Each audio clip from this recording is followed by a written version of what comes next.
Shalom Bapak Ibu Saudara. Hari ini kita masuk kepada tema yang baru. Kita bikin tema kita tentang batu ya. Karena di dalam Taman Eden ada di situ disebut, saya baca ada 2 batu ya. Taman Eden Kejadian 2 ayat 12 dikatakan di sana, dan emas dari negeri itu baik. Di sana ada damar bedolah dan batu krisopras. Ini 2 batu Taman Eden ya. Tapi di kitab Wahyu juga di Yerusalem baru itu juga ada batu ya. Ini saya nggak usah baca semua ya, di Wahyu 21 ayat yang ke-19 ke-20. Nah, batu itu dipakai sebagai dasar daripada kota itu, Yerusalem ya. Dan dasar tembok ya, 19 saya baca dulu ya. Dan dasar-dasar tembok kota itu, Masjid Yerusalem baru, dihiasi dengan segala permata ya. Batu itu udah menjadi permata dia. Dasar yang pertama batu yaspis, dan terus ada 12. Batu itu sebenarnya simbol daripada ke-12 rasul ya. Kita tahu kota Yerusalem baru itu simbol daripada mempelai anak domba, di mana dasarnya itu ke-12 rasul. Jadi memang gereja atau itu dibangun di atas dasar para rasul ya. Nah, jadi batu itu dalam Alkitab itu simbol daripada orang ya. Di Taman Eden batunya belum tersusun ya. Pokoknya ada 2 batu di situ ya. Tapi di kota Yerusalem baru udah tersusun dia ya. Dasarnya udah bagus lah ya. Sudah diproses lah dari Taman Eden sampai ke Yerusalem baru. Taman Eden itu adalah, kita tahu itu adalah kerajaan surga yang ditegakkan di muka bumi orang-orang ya. Tapi dalam proses, Adam Hawa itu masih dalam proses.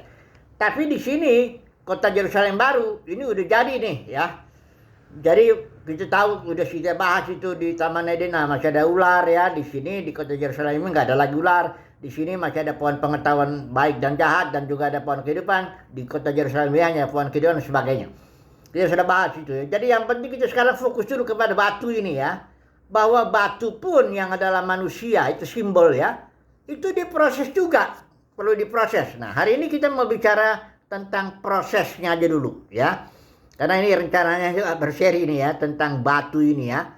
Nah, kalau secara alamiah, kalau kita tahu proses menjadi batu itu adalah itu ilmu geologi lah itu ya. Yang membahas ada 3 jenis batu ya, menjadi bagaimana proses sebagainya. Yang kita mau bicarakan ini sekarang batu itu manusia ya, yang harus diproses. Mari kita baca dulu coba sebentar ya. 1 Petrus menjadi gereja maksudnya. Surat Petrus sudah kita baca, pasal ya 1 Petrus pasal yang kedua ayat yang kelima. Dan biarlah kamu juga dipergunakan sebagai batu hidup. Untuk apa? Pembangunan suatu rumah rohani bagi suatu imamat kudus ya. Dan seterusnya. Itu aja dulu ya. Dikatakan sini satu perintah, biarlah kamu juga dipergunakan sebagai batu hidup untuk apa? Pembangunan suatu rumah rohani. Ini maksudnya gereja ya. Bagi suatu ada keimaman kudus di sini. Oke lah, kita lihat dulu, kita mau bicara dulu prosesnya ini ya. Proses menjadi dari kita ini manusia itu tanah liat sebenarnya. Paulus bilang ada harta yang di dalam bejana. Bejananya itu tanah liat, itu kemanusiaan kita. Tapi di tengahnya itu, di dalamnya itu ada harta, yaitu Kristus. Kristus di dalam batin kita, itulah harta sejati kita. Kita sendiri bejana tanah liat, tapi itu akan diproses menjadi batu, kayak Petrus. Petrus itu Simon tadinya namanya. Simon itu kayak buluh yang bergoyang-goyang begitu, tidak ada ketegaran, tidak ada keteguhan. Ya goyang, kena angin sini, kena angin sana dan sebagainya. Nah, Yesus bilang, engkau Simon, engkau akan jadi Petrus ya, Petra, istilah Yunani Petra itu batu ya. Di atasnya aku akan mendirikan gerejaku, kata Yesus itu ya. Maksudnya bukan di atas Petrus pribadi, enggak. Kalau kita lihat Yerusalem baru kan itu Petrus hanya mewakili saja dari para rasul. Ada 12 itu yang akan, dan ke-12-nya itu punya ciri-ciri yang Kalau saudara baca nanti itu batunya itu beda-beda ya. Punya keunikan lah, tapi intinya dia itu batu permata ya. Kalau ada orang nanti kita barangkali perlu bicara itu permata itu apa, ada hal-hal apa aja yang keunikan daripada permata itu ya, secara apa ya, umum ya. Nah, tapi sekarang kita lihat kembalilah ke dalam proses ini ya. Nah, ini saya ada suatu buku ya dari Pak David Aryono ya. Ini dia pernah datang juga ke rumah kita fellowship lah. Dia menulis buku ya, judulnya sih Gereja Rumah ini ya. Dia bicara soal persiapan batu yang dalam kasus Raja Salomo itu membangun bait suci, bait ya. Itu diproses dulu di namanya lubang penggalian. Saya baca aja ya ini ya. 1 Raja-Raja 6 ayat 7.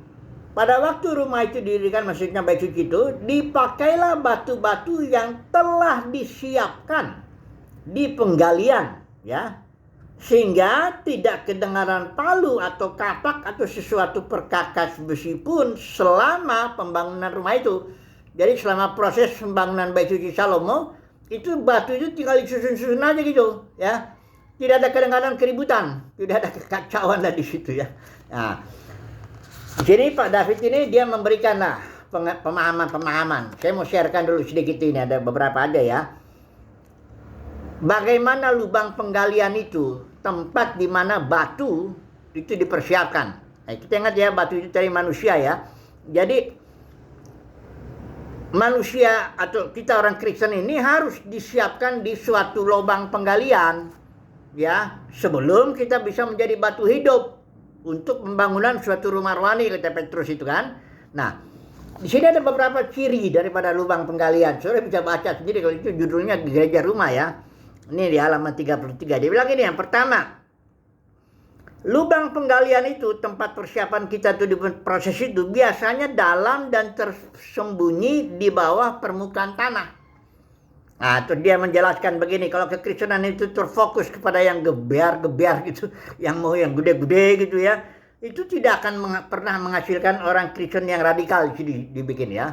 Artinya begini, kalau kekristenan orang yang senang ya, apa yang rame-rame, kumpul-kumpul gitu ya, itu dia bilang di sini yang nggak menghasilkan orang Kristen radikal, karena itu bukan lubang penggalian itu.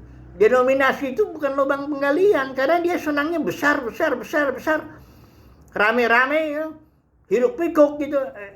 Udah gitu banyak lagi terjadi gesekan sana, cari uang, jabatan, sikut-sikut sana, hormat manusia. Itu nggak akan pernah menghasilkan denominasi itu batu hidup itu. Itu bukan lubang penggalian, kira-kira begitulah ya maksudnya ya. Denominasi itu yang besar-besar itu yang bukan. Nah, dia menyebutnya di sini gereja rumah. Di rumah lah orang itu yang ibadah. Oke lah, nanti sudah baca mengenai konsep gereja rumahnya. Oke lah. Yang kedua, lubang penggalian itu dibilang lokasinya jauh dari kediaman manusia. Ini ada Ayub 28 ayat 4 ya. Satunya dibilang yang ketiga, lubang penggalian ini tidak terlalu menarik, bahkan cenderung untuk dilupakan orang ya. Jadi gereja rumah, dia menyebutnya gereja rumah ya, suatu wilayah, suatu tempat yang dia sebut sebagai lubang penggalian. Itulah tempat yang cocok untuk orang Kristen dibentuk. Bukan di denominasi yang besar-besar itu, yang senangnya haus akan pujian, hormat manusia, cari jabatan, ribut betul itu.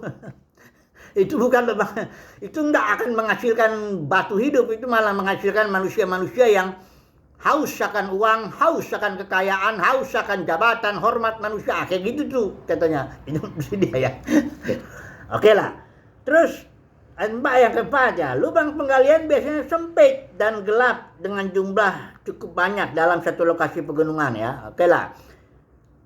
Satu lagi yang kelima, lubang penggalian terlindung dari binatang buas.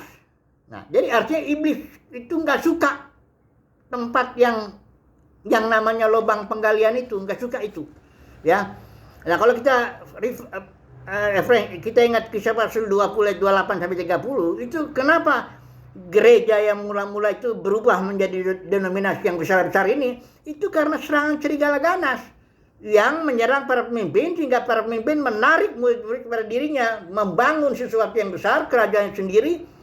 Kalau dalam kitab Wahyu itu big city, bukan holy city, big city, kota besar, Babel ya. Nah, itu iblis memang menyerang dari situ. Pokoknya kalau iblis itu kalau ada suara-suara melayani Tuhan, pokoknya kau besar, bukan kudus ya. Pokoknya lu jadi besar lah. Gimana caranya tarik murid, tarik uang persepuluhan lah, buat surung lah, bangun gedung yang besar. Gereja mula-mula tidak ada yang bikin begitu ya. Itu karena serangan serigala ganas. Nah ini Pak David bilang kalau orang mau dibentuk Tuhan, hindarilah itu. Karena memang di lubang di tempat-tempat yang besar-besar begitu, yang hiruk pikuk itu tempatnya banyak serigala ganas menyerang di situ. Karena serigala ganas nggak betah dia kalau di lubang penggalian itu tempatnya sepi apa semuanya ya. Tapi disitulah kita dibentuk ya. Oke, udah ya, cukuplah dulu ya. Kita karena ini pembukaan aja ya. Artinya saudara, semoga saudara dan saya diproses oleh Tuhan di suatu tempat yang kita sebut lubang penggalian. Dari tanah liat kita dibentuk menjadi batu hidup ya. Sekarang ini dalam proses ini, zaman kita ini sedang dalam proses ini. Belum ada gereja yang tapi kalau orang pemimpin denominasi bilang kami ini gereja yang paling benar ya. Enggak, itu lubang itu bukan gereja itu. Kebanyakan ributnya gitu ya. Enggak, bukan begitu. Tapi kalau orang pilihan Tuhan tuh kalau sudah mendapat kasih karunia saya juga ya, kita dibentuk di lubang penggalian, sepi, gelap, nggak akan ada di situ popularitas, nggak akan ada uang, jabatan, hormat manusia di situ nggak ada. Tapi disitulah saudara dan saya sedang dibentuk untuk menjadi batu hidup. Cukuplah dulu di sini ya, nanti kita sambung lagi. Haleluya, amin.